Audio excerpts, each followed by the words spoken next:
south of the United States lies the Republic of Mexico. In recent years, many Americans have discovered that it's a delightful vacation land. Their visits, however, are usually confined. The northwestern is a relatively unknown land to most Americans. Northern Mexico is an arid semi-desert region, which is a continuation of our southwestern by the long, narrow peninsula of California. Baja California means Lower California.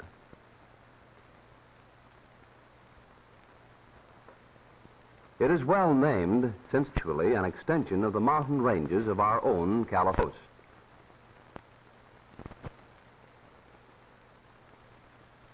It stretches for 750 miles south of the border as a rugged, barren desert country with little water or green grass. Most of the coastal towns have no roads at all. Their highway is the sea. The warm waters of the Pacific also provide excellent fishing grounds for tuna, swordfish, and yellowtail. The most important coastal town of Baja California is Ensenada, situated on Todos Santos Bay, approximately 60 miles south of the United States border. Ensenada is the metropolitan center for a large agricultural community, as well as the government administrative center for Baja California. The principal industrial establishment is the fish cannery on the waterfront. Fish for the cannery are supplied by the deep-sea fishing fleet, which makes the broad bay its home. American fishing boats also use this port as a base of operation. Mingled among the fishing boats are yachts, which belong to American visitors. The tourist trade is a major industry in Ensenada. Many tourists drive down to Ensenada from San Diego over a good highway, attracted by the foreign atmosphere and the smart shops which offer beautiful hand-woven wool blankets and fine Mexican silverwork.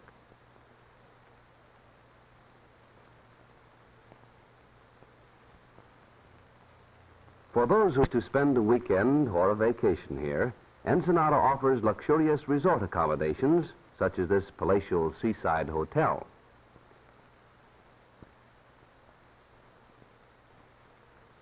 South of Ensenada are the mountains, waterless, rocky, and barren.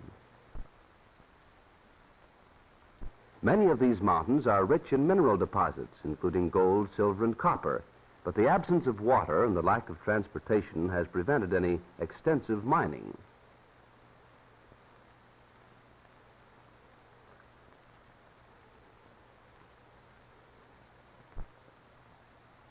Nestled in among the rocky peaks are a few sheltered valleys, such as this one at Santo Tomás, where deep wells and irrigation bring out the wonderful fertility of the desert soil. Under the watchful eyes of men whose knowledge of grape growing has been handed down for generations, these vineyards produce magnificent purpose. From these grapes are made fine wines, which are famous throughout Mexico and the United States. 350 miles south of the American border is Turtle Bay. Here in the little town of San Bartolomé is located a lobster and abalone cannery. Lobsters are caught in wooden traps set in the little coves along the rocky coast. These lobsters, which are really a type of crayfish, are found along the entire coast of Baja California. Abalone fishermen find the large shellfish clinging to the rocks on the bottom of the bay. They're gathered by divers equipped with modern diving suits of rubber, fitted with a heavy metal helmet.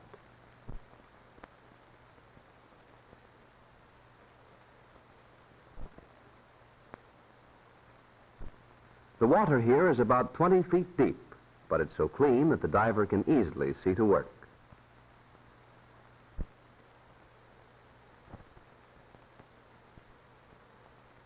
He is supplied with air through hoses that connect his helmet to a motor-driven air pump.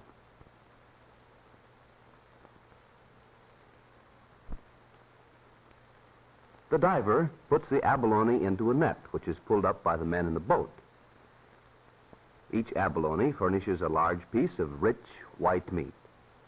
The insides of the shells are a beautiful iridescent color. 150 miles below Turtle Bay is the great harbor of Magdalena Bay. This is reputed to be the finest natural harbor on the Pacific coast, but the lack of fresh water has prevented its commercial development. In fact, the single community on the bay is a tiny settlement on the eastern shore. The only fresh water in the area is found on one of the offshore islands. The local water carrier brings it from the island to the village in a small sailboat. Since the island is 20 miles away, he's able to make only one trip each day. The water, which is not too clean and has a peculiar taste, is transported in casks and old oil drums and sold to the townspeople for approximately 1 peso per cask. The people of the village make their living principally by fishing. The waters of Magdalena Bay are a famous commercial fishing ground, but the local fishermen usually fish from small boats or hand lines and catch only enough for themselves. Any fish which they do not need for themselves are dried and taken down the coast to be sold. Their homes are little wooden huts built on the beach, close to the water, without any of the conveniences which we consider as necessary.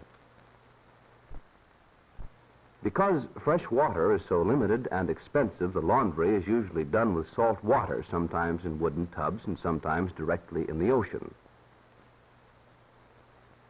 Lumber also is scarce, and the houses are built largely from driftwood and planks salvaged from shipwrecked vessels. Between fishing trips, there's little to do, and the men spend many pleasant hours sitting in the warm sun playing dominoes, which is one of the most popular games in Mexico. Even in such a small village, the school is an important place. It's just a one-room schoolhouse, and all grades have the same teacher.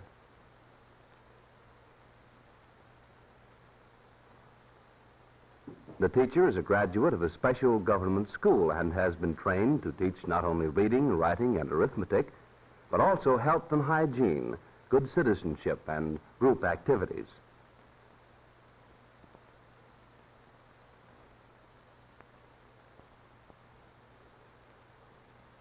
During the morning recess, the whole school chooses up sides and plays baseball. Baseball is as much a national game in Mexico as it is in the United States.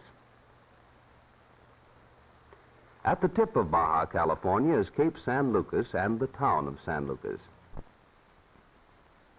Here there is a little more rain, and the desert gives way to a country which supports a sparse vegetation of mesquite and hardy shrubs. Most of the rain falls during the late summer and early fall. Because of the long, dry months between rains, the trees are small and scattered. There's a fish cannery at San Lucas, and most of the people are either fishermen or work in the cannery.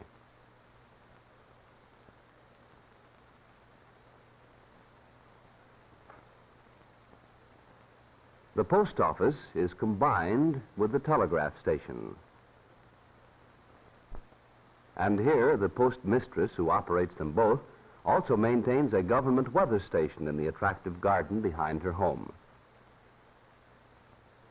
Cooking is done on wood-burning stoves, and the hunt for firewood is never-ending. This load will be sold in the market to those who do not have time to collect their own.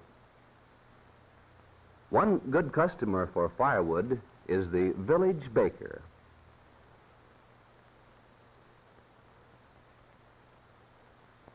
The little sweet cakes which he's making in his outdoor oven will be offered for sale in the general store.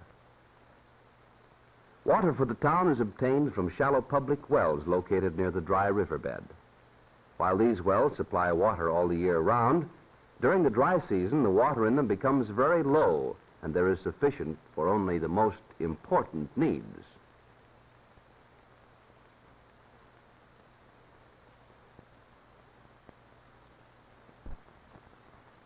At San Lucas, automobiles again make their reappearance.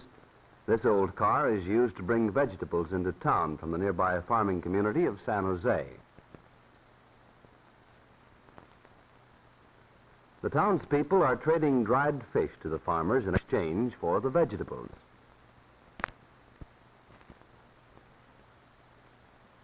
The sleepy little town marks the last of 700 miles of wild desert and empty beaches. For at Cape San Lucas, the peninsula of Baja, California, ends abruptly in tremendous cliffs, standing in majestic solitude, a fitting monument to a lonesome, forgotten land.